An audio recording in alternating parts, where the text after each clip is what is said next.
சுவிசேஷம் ஒரு கெட்ட செய்தியோட தொடங்குது. என்ன கெட்ட செய்தி? எல்லாரும் பாவம் செய்து கெட்டு போனார்கள், நீதிமான் ஒருவனும் இல்லை. இந்த பூலோகத்தில் ஒரு மனுஷனுக்கு கூட பரலோகத்துக்கு போகிறதுக்கு தகுதி இல்லை. அங்கே தான் ஆரம்பிக்குது சுவிசேஷம். யாருக்குமே கடவுள்கிட்ட இருந்து ஆசீர்வாதம் பெறறதுக்கு தகுதி இல்லை. இதை சொன்னால் ஜனங்க கோச்சிப்பாங்க. ஏன்னா மனு வர்க்கத்தையே தாழ்த்தி விடுது சுவிசேஷம். முதலாவது, ஆமாம், நம்ம தேவனுடைய சாயல் ரூபத்தில் உண்டாக்கப்பட்டோம், ஆனால் நாம் பாவத்தில் விழுந்ததுனால இன்றைக்கு எல்லாரும் தேவனுடைய பார்வையில் பாவிகள், தகுதி அற்றவர்களாய் ஆகிவிட்டோன்னு சுவிசேஷம் தொடங்குது பாருங்க. ஜனங்க அப்செட் ஆயிடுறாங்க. பாவிகளா, தகுதி இல்லையா? அதை ஏற்றுக்கொண்டாதான் அடுத்தது நற்செய்தி. முதல்ல என்ன பண்ணுது சுவிசேஷம்? மனுஷனை தாழ்த்தி விடுது. உனக்கா இந்த தகுதியும் இல்லை போ.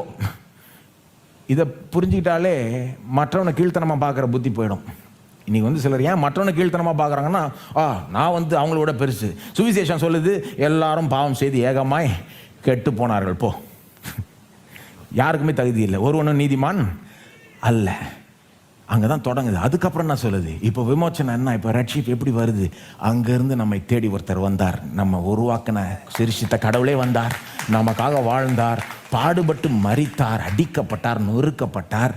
நமக்கு நரகம் போகிறதுக்கு தான் தகுதி, நரகம் பெறத்துக்கு தான் தகுதி. நமக்கு வர வேண்டிய நரகத்தை அவர் ஏற்றுக்கொண்டு நம்ம பரலோகத்துக்கு தகுதி உள்ளவர்களாய் ஆக்குறார். ஏன் தகுதினால பரலோகம் கிடையாது, ஆசீர்வாதம் கிடையாது, அவருடைய தகுதி. அவர் என்ன தகுதிப்படுத்துறார் முற்றிலும். இது அவருடைய நீதி, என்ன நீதிமானாய் ஆக்கி விடுகிறது என்று சுவிசேஷம் நற்செய்தி அப்புறம் சொல்லுது. கெட்ட செய்தியை கேட்டால் தான் நற்செய்தியினுடைய அருமை புரியும் இல்லையா?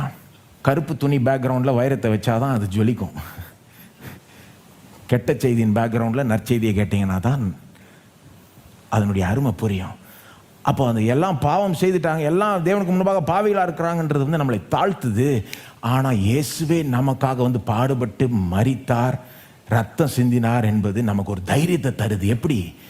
ஏன்னா எனக்காக என் கடவுள் அடி வாங்குவார்னா, எனக்காக என் கடவுள் நிந்திக்கப்படுவார், துப்பப்படுவார், அவமானமாக நிர்வாணமாக தொங்குவார்னா, அப்படிப்பட்ட கடவுள் எனக்கு இருக்கிறார்னா அவர் என் பட்சத்தில் இருக்கிறாருங்க.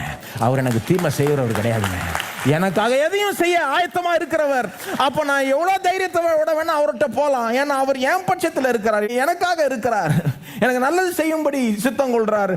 அவருடைய மனசில் எனக்கு நல்லது தான் இருக்கு. He only has good in his mind for me. ஒரு தைரியம் வந்துடுது.